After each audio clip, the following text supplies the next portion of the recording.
1644 अटेर का किला। It takes 24 years to complete। 24 साल लगे इसे बनने में, लेकिन आज भी एक ऐसा राज है इसके अंदर जिसे बरसों से कोई नहीं जान पाया, जो उन राजा रानियों के साथ ही समाप्त हो गया जिन्होंने इस किले को बनाया था। धरातल से ये 5 मंजिल ऊंचा दिखाई देता है, लेकिन सिर्फ ऊपर की सबसे बड़ी मंजिल ओपन है। ऐसा लगता है कि वही ग्राउंड फ्लोर है और बाकी के नीचे मंजिल में तहखाने हैं। कुछ इस तरीके से बनाया कि लोगों को पता ही नहीं चले कि नीचे तहखाने हैं, क्योंकि वो धरातल से ऊपर बने हैं। तो इनको तहखाने कहें या गुप्त कमरे, इसका राज ही है। इन 4 मंजिलों में आज तक कोई नहीं गया, क्योंकि जितने भी रास्ते थे हमने पहले भाग में सब ढूंढने की कोशिश की और सब के सब बंद पड़े थे। हम सिर्फ ऊपर वाली मंजिल से एक ही मंजिल नीचे गए थे। आखिर क्या है ऐसा इन कमरों में, शायद कभी पता ना चले, या फिर आगे कोई ऐसा व्यक्ति आए जो ये सारे राज खोल दे। नीचे कुछ बना तो हुआ है जिसका निशान इन छेदों से पता चलता है, जो हवा और रोशनी के लिए हर कक्ष में बनाए गए होंगे। क्या नीचे भी एक अलग ही महल, अलग ही साम्राज्य है? क्या है आखिरकार नीचे? इस किले को इंडो इस्लामिक स्ट्रक्चर में बनाया गया था। जब 18वीं सदी में मुगल साम्राज्य यहाँ आया तो उन्होंने इस किले में चेंजेस कराए, जिसका एक सबूत मैं आपको वीडियो के अंत में जरूर दिखाऊंगा, जिससे आप यकीन कर बैठेंगे कि हाँ, वाकई में यहाँ भदौरिया शासक के अलावा मुसलमानों का भी शासन था। अटेर किले के इस दूसरे भाग में आपका स्वागत है, क्योंकि इस दूसरे भाग में अभी भी कुछ ऐसी चीजें बची हुई हैं जिनका सही अनुमान आज के समय लगाना सही नहीं होगा, क्योंकि समय समय पर जब शासक बदले इस जगह के महत्व को सबको बदल दिया। फिर भी मैं एक अनुमान के साथ आपको ये वीडियो दिखाऊंगा। हो सकता है मुझसे त्रुटि हो, उसके लिए मैं आपसे पहले ही माफी चाहता हूँ। चलिए शुरुआत करते हैं। यहाँ तहखाने में उतरे, सब में गए और यहीं पे आके ना ये ऊपर अनटच सी चीज़ें हैं जो जा रही हैं। देखो, चढ़ने के लिए रास्ता नहीं है पर इसमें हम चढ़ेंगे। और ये छोटा सा कमरा बना हुआ है। इस कमरे से बाहर की तरफ जो राज दरबार लगता था, जो दीवाने खास लगता था, वो सीधा नजर आता था। और मोस्ट प्रोबेबली हो सकता है कि इसको सैनिक यूज किया करते थे, कि अगर कभी कोई घातक हमला हो जाए या दीवाने खास में कोई भैंस छिड़ जाए तो उसको यहीं से फायर कर तो अब यहाँ से इस एरिया से बाहर निकलेंगे। उसी जगह से हम वहां से ऐसे घूमे थे और इस जगह से हम आए। पहले पार्ट में मैं इस जगह से ऐसे आया था और सीधे हाथ की तरफ घूम गया था। अब इसी जगह से पूरा एक सर्किल लगाकर उल्टे हाथ की तरफ से निकल रहा हूँ और बाहर इस राज दरबार के प्रांगण में पहुंचता हूँ। चीज तो ये कुआं था है भाई साहब, देखिए ये कुआं आपको सोचने पे मजबूर कर देगा इसके अंदर क्या है। राज दरबार या कहें दीवाने खास के सामने बना ये स्ट्रक्चर, जिसे ज्यादातर लोग बताते हैं कि ये एक मंदिर है, इसी को देखने के लिए मैं इसके अंदर गया। और बाहर बना ये चबूतरा, कुछ लॉजिक समझ नहीं आ रहा था कि ये मंदिर से रिलेट कैसे कर रहा था। जब मैंने सीढ़ियों से चढ़कर इस जगह को देखा तो ऊपर बहुत सुंदर नक्काशी थी, और इसमें कोई दोहराए वाली बात नहीं थी कि इस नक्काशी को नेट लाइक स्ट्रक्चर बोलते हैं, मधुमक्खी के छत्ते जैसा स्ट्रक्चर, जिसे गालिबकारी या मुकरनास कहा जाता था मुगल साम्राज्य के दौरान। और वो अक्सर इन चीजों का यूज किया करते थे जो आपको आगरा के ताजमहल, आगरा के किले में और लाल किला दिल्ली में देखने को मिलती हैं। तो इस जगह का महत्व जब भदौरिया शासक थे, जब राजा बदन सिंह थे, उसके बाद राजा महासिंह थे, तो हो सकता है उन्होंने इस जगह को एज ए टेम्पल यूज लिया हो, मंदिर बनाकर। और जब यहाँ 18वीं सदी में मुगलों का शासन आया, तब हो सकता है उन्होंने इस जगह को पूरा चेंज कर दिया हो और वो अपने खास काम के लिए इस चीज को यूज किया करते थे। एक तरीके से कहें तो ये प्रतीत होता था कि यहाँ पर राजा बैठते थे, या इस राज दरबार के सामने राजा का कोई खास आदमी यहाँ बैठता था। सच बताऊं तो ये मंदिर मुझे बिल्कुल भी नहीं लगा, क्योंकि मंदिर अगर होता तो इसके चारों तरफ एक परिक्रमा मार्ग छोड़ा जाता, और ये इतना बड़ा शासन साम्राज्य था तो मंदिर ऐसा तो नहीं बना सकते बिना परिक्रमा मार्ग के। क्योंकि यहाँ से आगे बढ़कर जो मैं आपको दिखाने जा रहा हूँ वो मंदिर है, और बहुत ही सुंदर मंदिर। लेकिन उससे पहले इस दरवाजे के ऊपर जो आप एक खिड़की देख रहे हैं ऊपर, जो वीडियो के सबसे पहले जो मैंने आपको कमरा दिखाया था छोटा सा सीढ़ियों पे चढ़कर, ये वही कमरा है। और अब समय आ गया था इसके नीचे एक और तहखाने में उतरने का। वन लास्ट राइड तहखाने की तरफ।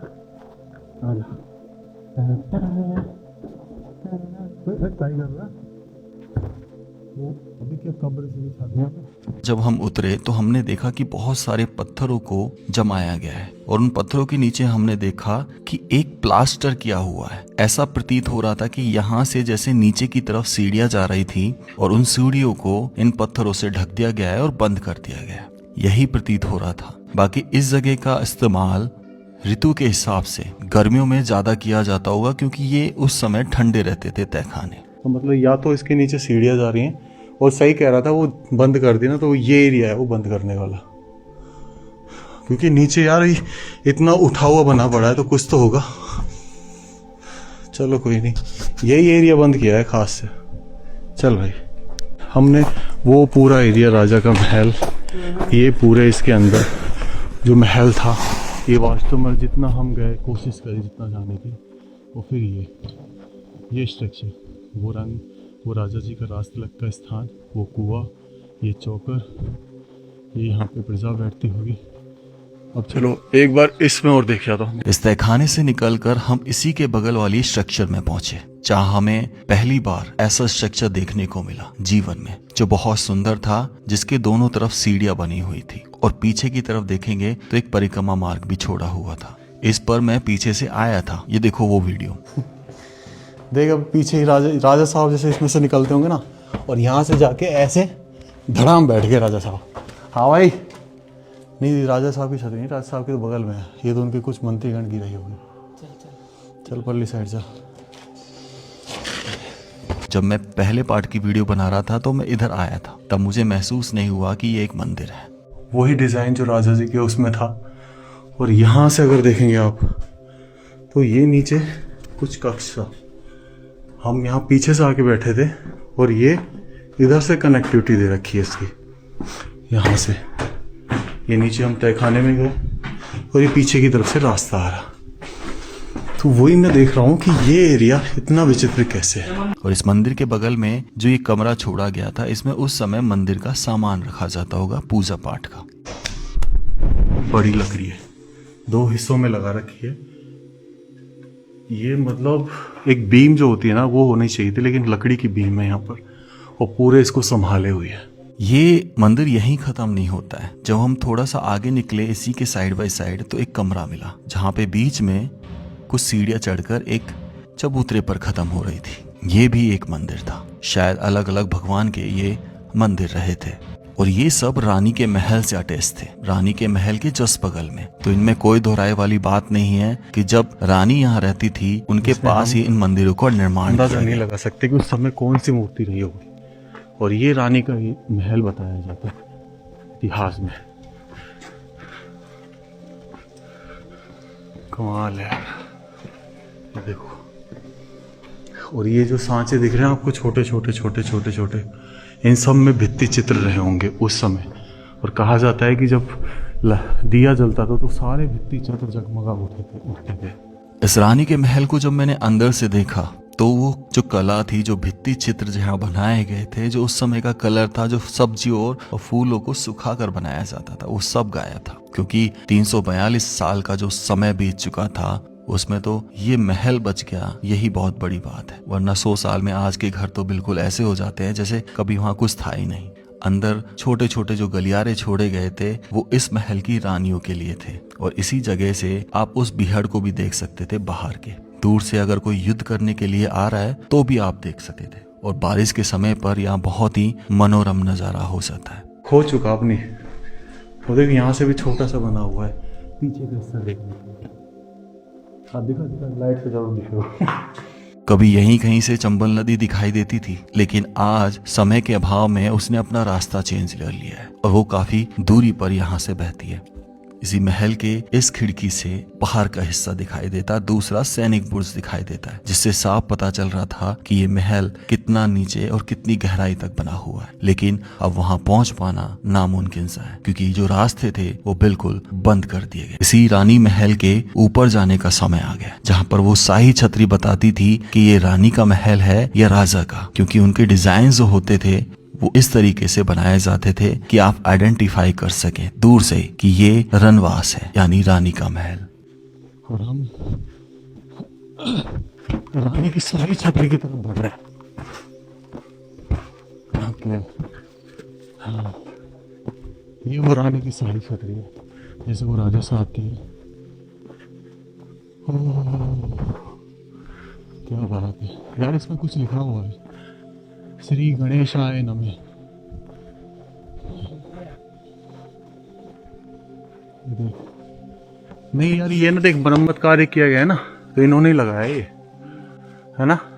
इस रानी के महल पे ऊपर कुछ लिखा हुआ था, जो मुझे ऐसा लगा कि जब इसका संरक्षण कार्य किया जा रहा था तब ये पट्टिका लगाई गई, क्योंकि ये पट्टिका सारे पत्थरों से जो आसपास लगे से बिल्कुल भिन्न थी और नई प्रतीत हो रही थी।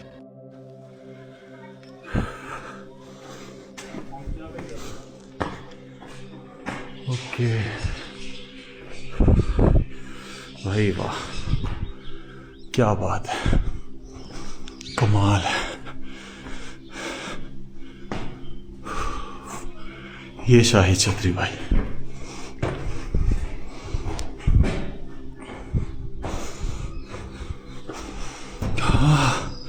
और यहाँ ये लास्ट पॉइंट है जिस पे आप अपने आप को अधर पधर मानेंगे। बस नीचे देखो कुछ नहीं है, आप गए काम से, कमाल है भाई। अटेरी के किले से इस पोर्शन से विदा लेते हैं और इस पोर्शन में आ जाते हैं हम। और यहाँ देखो भाई, दरअसल ये प्रवेश द्वार हुआ करता था और इस प्रवेश द्वार के बगल में ये जो जगह है इसे हाथी खाना बोलते हैं, जैसे अस्तबल होता है घोड़े के लिए। तो यहाँ पर हमने देखा कि यहाँ पर कम से कम 3 हाथी बांधे जा सकते हैं और वो हाथी युद्ध कला में निपुण हुआ करते थे, बहुत ही स्पेशल, जिनके लिए इस तरह का स्थान बनाया गया। और ये हाथी खाना दीवाने आम के जस्ट सामने था और इस दीवाने आम में जो लोग न्याय के लिए आते थे, जब राज दरबार लगा करता था और जो दंडित पाए जाते थे, कहा जाता है कि इन्हीं हाथियों से उनको दंड दिया जाता था, मृत्यु दंड। इस कदर इसकी वैल्यू थी उस समय। इसमें भी तहखाने हैं ना। अब देखो ये पूरा पोर्शन तहखानों से भरा पड़ा है, देखा।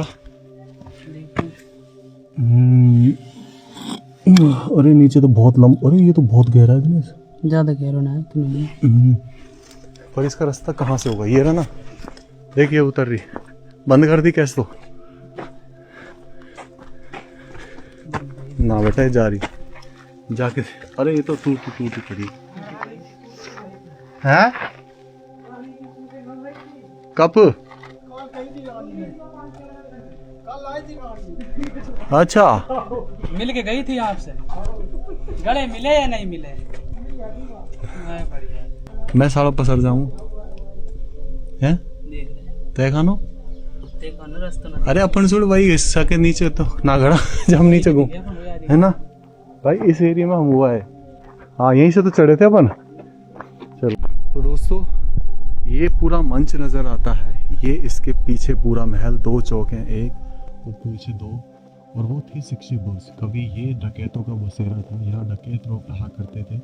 नीचे सप्तखंड कहा जाता है, 7 मंजिल तक नीचे है, बाहर से भी दिखाई देता है, पर अब सुरक्षा की दृष्टि से सब बंद कर दिया गया। देखो भाई स्थितियों में इस अटेर के किले में ना, यहाँ पे ये एरिया, ये जो आपको जगह है छेद इन सब में जो नवरत्न और फिट रहा करते थे। और इन ये उजाले जो हम नीचे गए थे ना उसमें जाने का, तो ये पूरा बेसमेंट है। और ये कभी मेन एंट्रेंस होता था इस जगह प्रवेश करने का, यहाँ से भी चढ़ सकते हो, लेकिन इस जगह से इस पर प्रवेश होता है।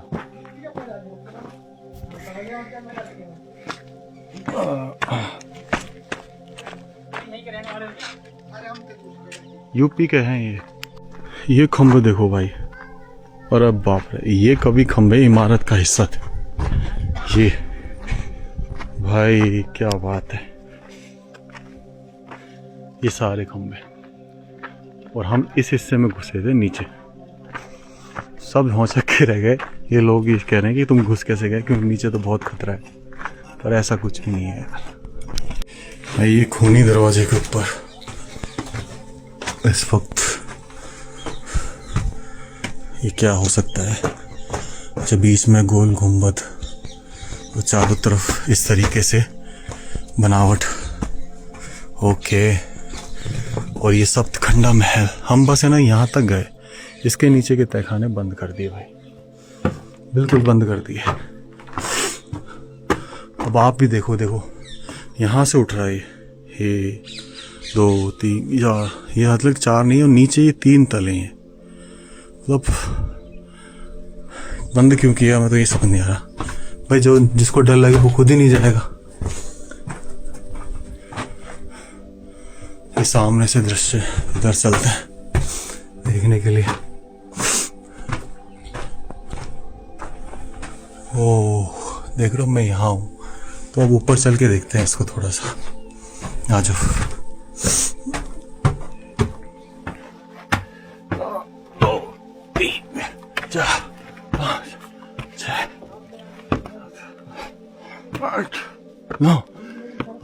और ये देखो डॉम, ये डॉम देखो, जो ये गुम्बद होता है ना, कॉर्बेल डॉम बनाते हैं वो है।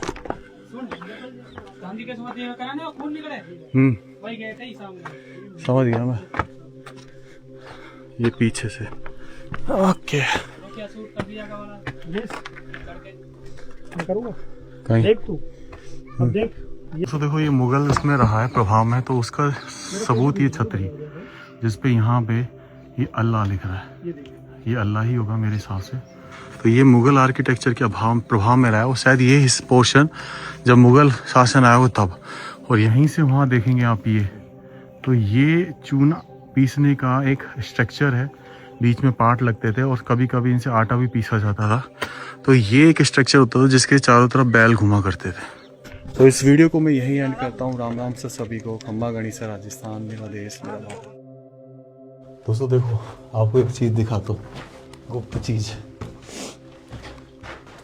कभी आप यहाँ आए हो, ऐसा फील किया है कभी? हम बिल्कुल छतरी के ऊपर है, वो छतरी जिसके नीचे कभी वो राज साम्राज्य बैठा करते होंगे। कमाल है। गिर मत जाइए कहीं टूटे या तेरे गिरो से। ये सच है, जब यहाँ से साम्राज्य चला गया था तब ये जगह 19वीं शताब्दी में, खासकर से 20वीं शताब्दी में डाकू के पास थी। चंबल के बीहड़ के बीचों बीच ये जगह कभी डाकुओं द्वारा यूज की जाती थी। इसके तीनों तरफ आज भी चंबल नदी बहती है, लेकिन 382 साल के इस लंबे अंतराल के बाद उस चंबल नदी कुछ दूरी पर बहने लगी है, पर दिखाई अब भी देती है। क्या करते थे यहाँ डाकू, सोच के डर लगता है, क्योंकि आज भी मुझे यहाँ जाकर डर लगा। वीडियो को एंड करने का समय आ गया। इसके बाद हम चलेंगे जाट साम्राज्य के सबसे बड़े किले की तरफ, गोहद का किला। आप बने रहिएगा और अपना प्यार बरसाए रखिएगा। राम राम सा सभी को। खम्बा गणिसा राजस्थान, मेरा देश भारत।